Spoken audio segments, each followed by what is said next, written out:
Hi guys! Tara, samahan niyo ako magluto ng chicken caldereta. Let's go!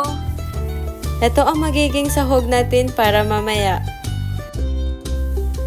Mantika at konting butter lang pala ang gagamitin nating panggisa para sa ating caldereta. So ayan, ilalagay na natin ang manok. Haluin lang natin siya hanggang maluto ng konti ang manok at lagyan ng paminta. Inubos ko nga pala ang buong sachet para dito.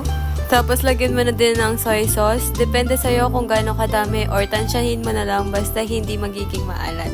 So maglagay tayo ng isang sachet ng tomato sauce kasi ito yung pinaka pampalasa na lulutuin natin. Hinaluan lang natin siya ng konti dito at takpan para maging fair ang pagkakaluto ng manok at mas lalong lumambot.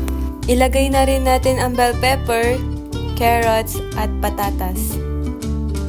Ang tagal naman ni Mama ilagay ang patatas tsaka carrots. Ayan na pala guys. So, continue lang tayo sa paghalo nito. Pakuloyin natin hanggang lumambot. Takpan natin ulit. At mamaya pagkabukas niya, lagyan na natin siya ng cheese. Kasi, yan ang pinaka magpapasarap sa ating ulam. Haluin lang natin hanggang mag-dissolve ang cheese. So guys, may masarap na tayong ulam for the day. Thank you!